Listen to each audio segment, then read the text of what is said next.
Good morning, glorious ones, radical, spiritual revolutionaries, all coming to you this Sunday morning, August 9th, 2020. It's about 20 minutes after 10. Just wanted to share with you this 10th vlog, something that I'm giving the title, You Are Not an Accident, You Have Divine Purpose. I spent 3+ hours with a gentleman yesterday on the beach. This gentleman had contacted me yesterday morning and asked if I could spend some time with him. And so I had several hours yesterday that was available, and so we met him on the beach. We started at the Coast Guard beach on St. Simons and spent most of the time there, although we did walk a little bit just to kind of, change the scenery, so to speak. But anyway, this person needed help because they were struggling in the process of working through the discovery of additional information about their life, beginning with his conception, gestation, birth, and 66 years of life. And he was dealing with condemnation, guilt, shame, anger, all kinds of things that so many of us, deal with. And so as I listened and had opportunity to speak, what I felt led in my spirit to speak to him, something came out that he had never thought of until I shared it. So I just want to share it with you in case, where you are in life or where your life began is similar in any way. Now, this person is a believer, been a believer many years, loves God, and knows the Bible. And so the verses that I shared with him that I'm going to share with you this morning, they weren't new to him. What was new to him was the connection. And that's really the whole point of this vlog. You are not an accident. You have divine purpose. and again, whether your beginning of life was unhealthy and unholy or not, or your gestation unhealthy, unholy, or your life once you were born was in an environment that was unhealthy or unholy, isn't the main issue. The main issue is that God was personally, intimately, and intricately involved in your conception, gestation, and birth. And that he never leaves us nor forsakes us. And the thing that this gentleman, who's 3 years older than I am, had never saw the connection until yesterday, was that God, after he was born, didn't disconnect, kind of walk away from or distance himself from the life that he lived, or the life that was presented to him in his circumstances, which was not healthy or holy. There were some good times in it, but the vast majority of his life, at least his perception of it, was not healthy, was not holy. And even when he gave his heart to the Lord, I think when he was 18, there's just been a lot of pain, heartache, struggle, disappointment, discouragement, depression, all kinds of things. But that when he was able to hear that the God who was with him in the beginning, personally, intimately, and intricately involved in his life, as David said, that God has never left him nor forsaken him, and that God had a purpose for his life. And with that purpose, God has whatever he needs in his life now that maybe he never got and didn't get from the beginning. Love, acceptance, whatever. That God still has everything he needs to live on purpose for his divine purpose, or to live on purpose for God's purpose for his life. And so, I just felt like I needed to share this with you. Maybe something in it would strike a chord with you and would help you, or maybe help you help somebody else who's struggling with it. See, David, now, I'm sure there are other people other than me that believe what I'm about to say, and I don't know what you believe, but this is what I believe. So David said that he was fearfully and wonderfully made, and that God was involved in the entire process. Psalm 139. We know also, and I don't remember if David said it, but it's in the Psalms, that children are a gift from God. But David also said that God prepared a table for him in the presence of his enemies. And David said that he was conceived in sin and brought forth in iniquity, or conceived in iniquity and brought forth in sin. I always get those backwards. And we know that when Samuel came to anoint David to be the future king of Israel, which he would have to go through many years of training, much of it running for his life, to finally be able to reach his divine purpose, that Samuel wasn't even aware of David's existence, and Jesse, David's father, didn't consider him a candidate to become king. And when Jesse's sons were presented to the prophet, and God didn't say, one of those was the future king. In fact, he said none of them are. That Samuel inquired, is there another son? And of course, that's when his dad, David's dad, Jesse, said, well, there's the youngest, and he's out tending sheep, etc. Samuel said, go get him, or send for him, and we will not sit down to eat until he comes. See, I believe that's what David was referencing when he said, God prepares a table before me in the presence of my enemies. His enemies, in my humble opinion, at that point was his dad and his brothers, because even his dad didn't consider him worthy, to become the king of Israel. And I don't know where you land on that, but that's where I landed some years back, and so that's my story. I'm sticking to it. What's the point? The point is that I believe that David's conception, more than likely, was a result of Jesse having a sexual encounter with somebody that wasn't his wife. Now, I know that in the Old Testament that there was a permissible will of God for men to have multiple wives or concubines, and I get it, but we don't have any real evidence that Jesse had concubines or multiple wives. At least I'm not aware of it. But David himself said that he was conceived in sin, brought forth in iniquity, or vice versa.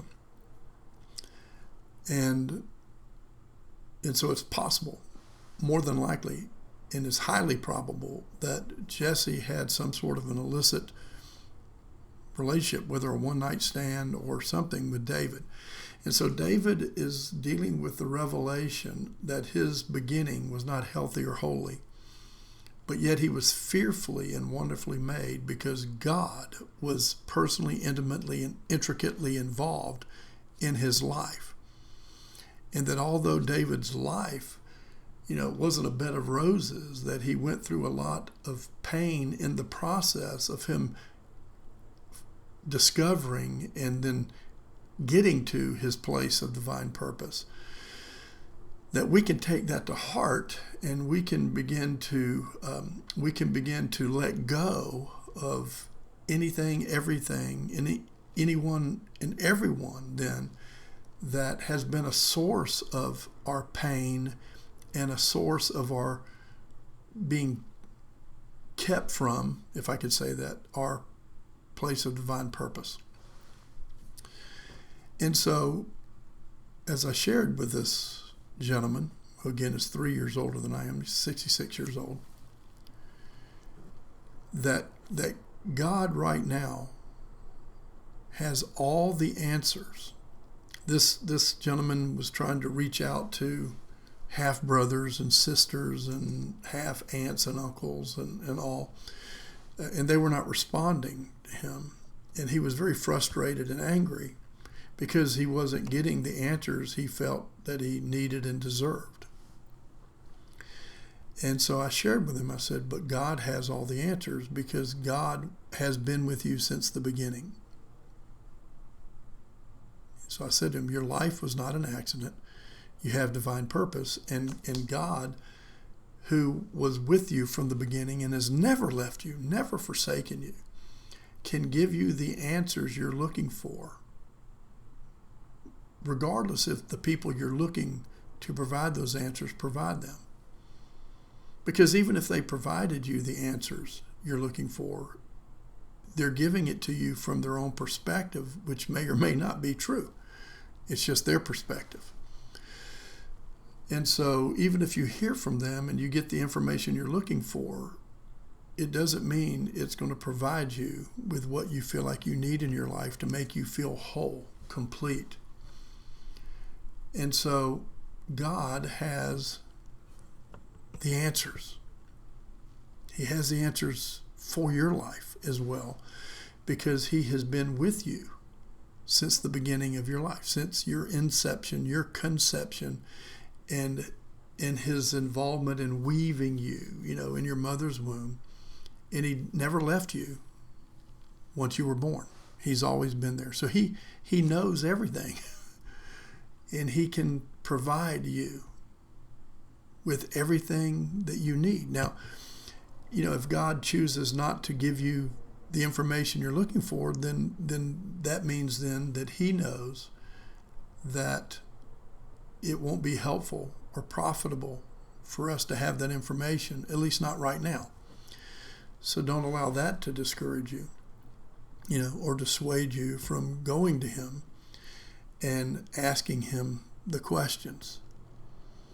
If you don't even know what questions to ask, but you feel something is missing in your life, then just ask him, Lord, what are the questions I need to ask? I don't even know what questions to ask. He knows what you need even before you ask. But he does invite us into the conversation, right? And so anyway, I just had this on my heart this morning, thinking about it.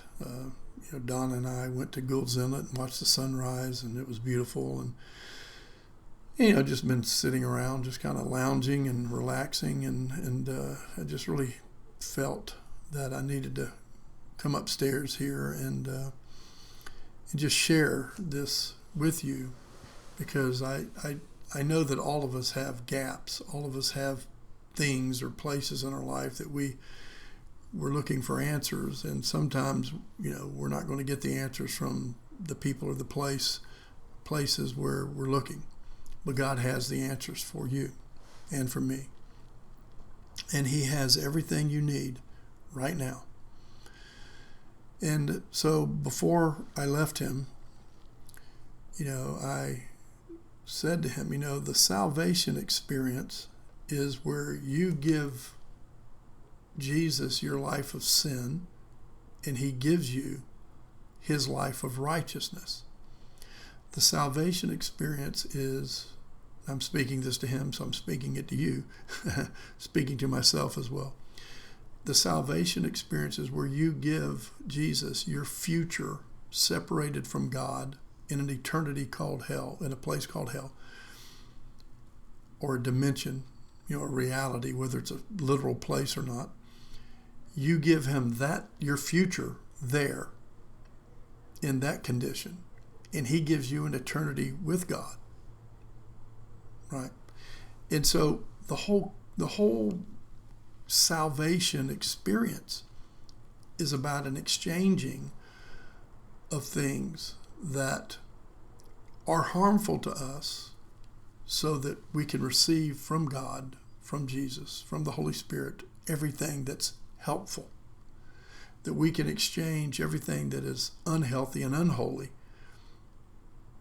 and receive everything that's healthy and holy. And so I just encouraged him. And so I'm going to encourage you right now to find a time and a place where you can get quiet before the Lord and